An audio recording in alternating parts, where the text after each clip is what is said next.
pas de problème. Merci. Et bon retour. Merci beaucoup. Merci. Qu'est-ce que ça a donné? Comment ça s'est passé? Ça a donné comme prévu, c'est-à-dire que je pense que les juges ont leur point de vue, un point de vue qui est en harmonie avec les gens qui dominent dans ce pays.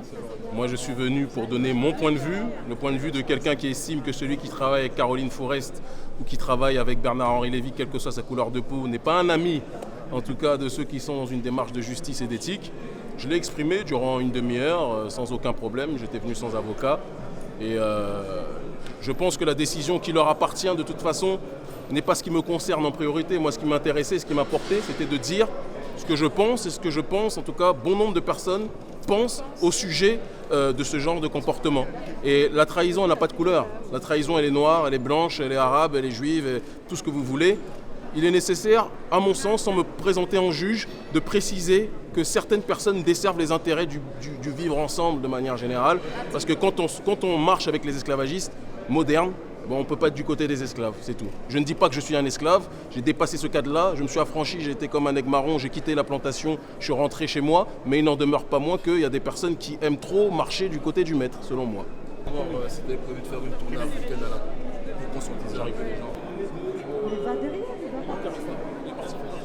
Je suis venu aussi pour voir ma famille, mais voir mes frères et sœurs qui sont ici de couleur ou de douleur. Et il y a un maman qui est ici. Et c'est pas là. Là, c'est ma deuxième maman. On m'a toujours appris que les aînés sont toujours des mamans. Voilà. Mais elle m'a renié en direct, vous voyez. Donc donc voilà, cette démarche-là, elle est présente. Je suis venu pour quelques jours. J'ai profité de cela pour le procès, pour dire ce que je pensais. Et je crois que c'est une affaire qui dépasse complètement le cadre communautaire. Complètement le cadre communautaire. C'est quelque chose qui a trait simplement à la dignité, à l'éthique. Et c'est quelque chose qui manque beaucoup aujourd'hui. Parce que bon nombre de personnes sont prêtes à baisser leurs boubous, leurs pantalons pour avoir quelques sommes d'argent. C'est un peu dommage, mais c'est l'histoire aussi qui veut ça. Ce genre de procès, c'est symptomatique de la France de 2015? C'est symptomatique d'une France qui va mal et qui est tenue en otage par des gens qui ne sont pas français. C'est ce que moi je pense profondément. C'est-à-dire que là, la procureure a essayé de détourner le sujet parce que sans doute qu'elle fait partie de la grande famille, on se comprend, a détourné le sujet en essayant de présenter mon discours quand je dis collabeur en disant que c'est quelqu'un qui est contre les Blancs. J'ai jamais dit ça. Bernard-Henri Lévy, pour moi, il est contre les Blancs aussi. Donc, il est contre les Noirs, il est contre les Arabes aussi. Donc c'est quelque chose qui dépasse. Et j'ai même envie de dire qu'il est contre les Juifs parce que je ne suis pas certain, si on creuse, que bon nombre de Juifs pensent que ce mec-là rend honneur à cette communauté. Donc c'est un message universel, c'est un message de dignité. Après, je me considère comme quelqu'un qui essaie de résister en tant qu'Africain. Je vais au bout de ma démarche. On m'a dit il y a quelques années, la France, tu l'aimes ou tu la quittes. Je l'ai quittée. Et voilà. Et mais il n'en demeure pas moins que je viens à chaque fois que je suis convoqué et que de là où je suis, je continue à travailler pour les miens qui sont ici. Parce que notre public, il est sur le continent, mais il est aussi dans la diaspora. Et donc, c'est ce qui explique que chaque mois, une semaine sur les 4, je viens parler aux frères, aux sœurs. Parfois, j'en fais la publicité, parfois pas. Mais il est important de faire un travail de maillage et de sensibilisation pour les siens. Enfin, est-ce que cette justice française est vraiment juste Elle serait juste le jour où elle sera vraiment tenue par des Français objectifs. Elle n'est pas tenue par des Français ni objectifs. Donc forcément, la justice et la justesse n'est pas forcément le terme le plus approprié pour qualifier ces derniers. Mais je ne vais pas me permettre d'être dans quelconque cadre de provocation ou d'interjection. Eux, ils pensent ce qu'ils veulent.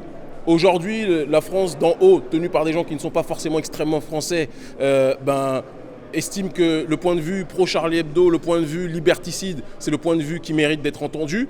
Et après, il y a une France d'en bas, une France qui se bat. Et c'est peut-être pour ça aussi que je me rapproche de là, moi-même qui ai mis ces bas. Et bien, leur logique, c'est de penser qu'on a le droit de dire ce qu'on veut et qu'il ne faut pas qu'il y ait de liberté d'expression à géométrie variable. Il y a des gens qui ont le droit, et Ahmed Meghini se range de ce côté-là, ont le droit de se ranger du côté de torchons, c'est mon point de vue, qui injurient, qui se moquent systématiquement, toujours des plus faibles, jamais des puissants. C'est aussi ça que je pense qu'il est important de notifier. Moi, la satire, j'ai aucun problème quand la satire, elle est universelle. Mais quand on passe son temps à attaquer des minorités et on marche du côté des puissants, écoutez, moi je ne vais pas dire je suis Charlie, je suis Kémy, je suis le Kenya, je suis l'Afrique, je suis le prolétaire blanc, noir, arabe, violet, tout ce que vous voulez, qui se fait marcher dessus et qui se fait discriminer sur ce pays qui est le pays des droits de l'homme, qui était censé l'être, mais qui est devenu le pays des droits d'une certaine caste au détriment des autres. Et j'assume complètement. Et ce que j'ai dit aujourd'hui, je leur dirai demain de toute façon. Voilà. À cause de cette oppression, vous restez debout quoi qu'il arrive? J'ai envie de te dire que je considère même plus ça forcément comme de l'oppression. L'oppression, c'est un statut, on subit quelque chose, on subit, on résiste. Moi, j'ai décidé de m'affranchir. Et je pense que le cadre de l'oppression, de l'affranchissement, c'est une démarche personnelle. Je me sens plus opprimé. Et c'est d'ailleurs pour ça que je dis ce que j'ai envie de dire. Même si on me dit, ne dis pas ça parce que c'est dangereux de le dire vis-à-vis de ces derniers. Mais je n'ai aucun maître. Mon seul maître, c'est Dieu. Le reste, ce ne sont que des hommes. Excusez-moi la crudité, il y a des femmes et des hommes, mais il y en a qui vont aux toilettes. Tout le monde va aux toilettes. Je me méfie de ceux qui n'y vont pas. Et donc, à partir de là, on est tous des hommes et femmes, de jambes, de pieds quand on est normalement constitué. Et je pense qu'il est du devoir de tout le monde, de chaque citoyen, dans cet universel aujourd'hui, de dire ce qu'il pense être bon, tant qu'il n'est pas dans une démarche d'attaquer gratuitement les gens. J'ai qualifié un comportement, je n'ai pas qualifié une ethnie ou une race. Ce n'est pas ma démarche. Voilà. Merci infiniment.